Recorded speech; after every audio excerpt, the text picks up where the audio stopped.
I'm here at the request of Debbie Martinez, and I don't think anyone in this room has really sat down and read the contracts that you're funding, because they're very clear and they're very unambiguous. And I just want to explain to you what we have here. We have a facility that the City of Gainesville paid $1,220,000 for, and subsequently dumped another million in. So they got $2.2 million into the campus, which is 25 acres. There's a license agreement that allows the coalition to occupy part of this campus, not all of it. On the first page, the license is being granted as is. I'm going to repeat that because it's in all caps. As is, meaning the licensee accepts the premises in its current condition and fully understands the city is making no obligation to maintain or improve the premises beyond that specified in this agreement. And the city did agree to take care of the roofs and the exterior of the buildings only. And then everything else is billed to the coalition. This is what they agreed to.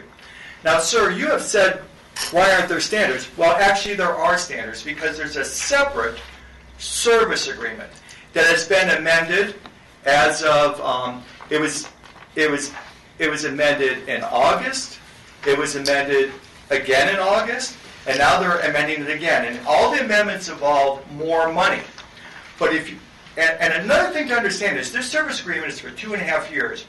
Year one was 6 months, because everything's based on a fiscal year. This agreement was done February 11, 2014. So they got 1 year of funding for 6 months of operation, and in that 6 months, they're coming back for more money, more money, more money.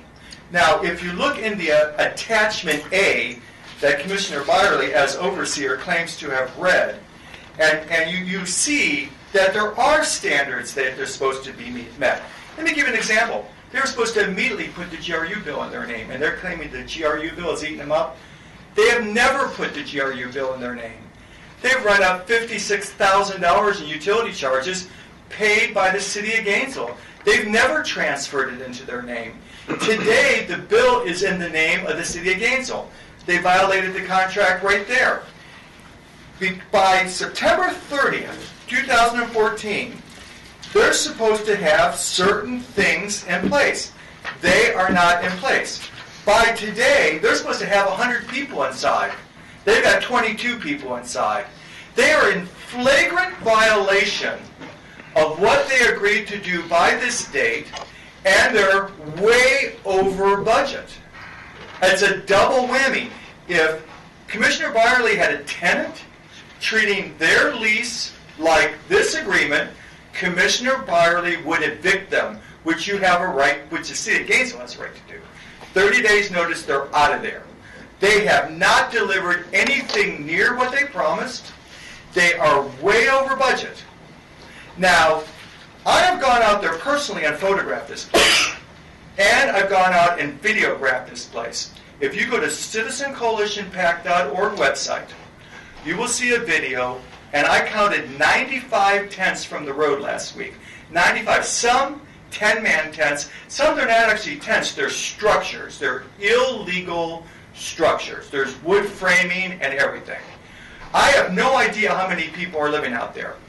After I got done videotaping, and I focused on the Colorado tags, the Orange County tags, I had a gentleman, using the word liberally, in a pickup truck, follow me down Roller Road screaming at me for photographing him living on state land and threatening me. New Mexico tags. That's what's going on out there. Now, we're going to videotape a lady that used to live in Tent City that tried to live out there. She's out of there. She's in the home of a staff member of mine. And we're going to interview her.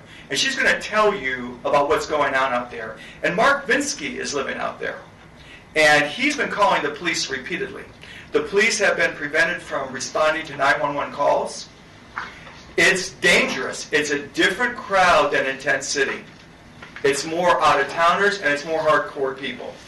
And we are going to lobby aggressively to prevent the state from opening up this 10 acres, because once you get this 10 acres, what keeps the people out of the next 990 acres? What's going to hold them there?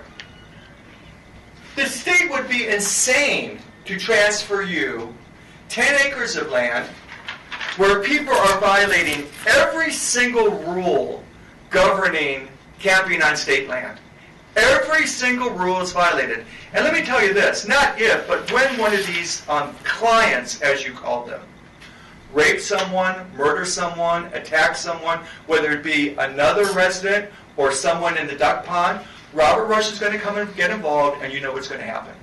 You are liable for the conduct of your clients who you are feeding, who you are sheltering from police forces, because this lady right here does not cooperate with law enforcement at all. She thumbs her nose at everyone because she's getting all this money. She's got a $2,000 a day operation for 22 people inside, 54 people living like animals in a carport, co-ed, and then an unregulated campground trespass on state land. That's a $2,000 a day operation.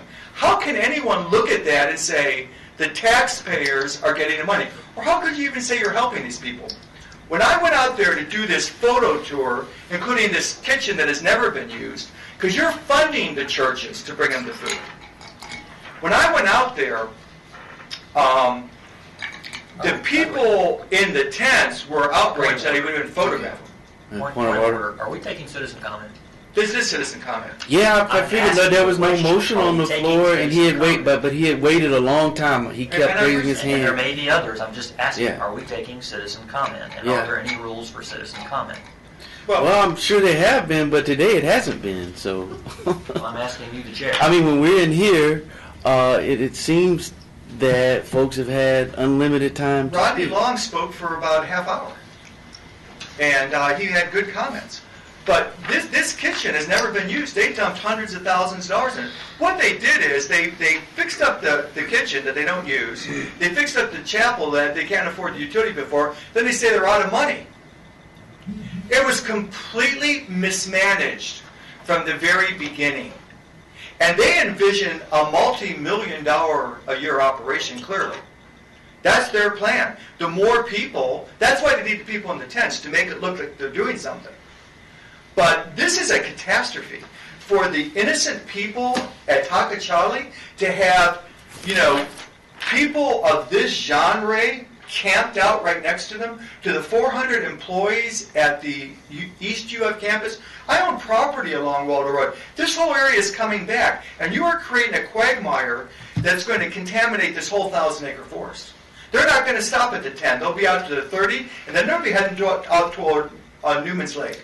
There's no way that you're going to ever keep a lid on people if you're going to feed them, give them a free cell phone, give them services. I mean, there's just no limit. This is going to grow exponentially. And they'll be back here for more and more and more money because the public's not going to support this over the long term. It's so mismanaged and it's so ill-conceived. It's not a matter of that I don't want homeless people helped. This is an enabling center. There are no rules. There's expectations. I have a picture of the pavilion. There's expectations. There's no background checks. They don't run this like the St. Francis houses run or the Salvation Army. I have a property right next to the Salvation Army, a rental property. There's no problem. They're like 2 blocks away. There's no problem with it. This is a catastrophe waiting to happen. And when we videotape a former resident out there, this is the last thing I'm going to say. I stood in line to get into his kitchen during the pancake breakfast, and we noticed there were no women in line.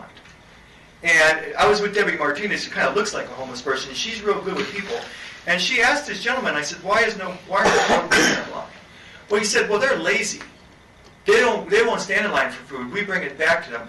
The reason women don't stand in line is they get groped whenever they get into a line. The women are like the bottom of the social ladder in this community, and they're subject to constant abuse. This is a horrible place to be a woman. I got news for you.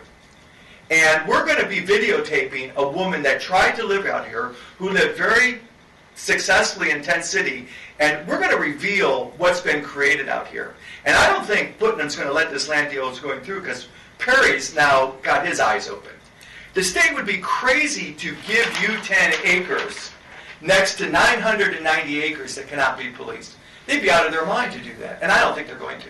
And in terms of what you're trying to do in the fairgrounds and over here, who the hell is going to want to be next to something mushrooming like this? Where's this going to be in 5 years? How many people are we going to have camped out in the woods? You have no idea how many people are in those 95 tents. And that's just tents I could see from the service road.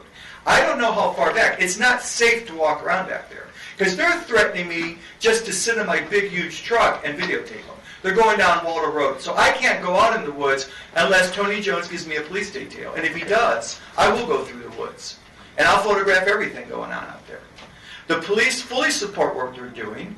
They know it's a quagmire. They've been out there over 100 times. And they're going to continue to go out there because Vinsky's calling him. Vinsky's in Campground H. They wouldn't let him inside. And people are setting each other's tents on fire. And this is the final thing. All these numbers, they're not counting the 2,000 bus passes that were given to Teresa Lowe. Richard Selbeck had someone come in with a bus pass trying to pawn it. Richard Selbeck gave her pack $50 cash today. They're pawning the tents that they were given. It's completely and totally out of control. And the pictures do not lie. We're going to continue to post videos. We're going to continue to post photographs. The police department will work with us. I want to go through the woods with police protection, even if I have to pay them out of PAC money. We're going to go through the woods, and we're going to videotape everything that's going on out there. And we're constantly writing Gillespie, putting him on press secretary with everything we're finding. And I doubt very seriously you're going to get this land. And there's a very simple solution to this whole mess to put a cap on it. Your clients need to get inside your 25-acre fence. And that's the cap, the 25 acres, not 1,000 acres adjacent to it. That'll put a lid on it. And you need to keep an eye on your clients here. Because they start attacking us in the duck pond, we're all going to sue you out of existence. Because we're on the front lines here, sir. Your parents, me, we're going to be the first to be hit by this Danny Rawlings magnet program you're setting up adjacent to this, what you're calling a campus, which is a big euphemism. It's not a campus.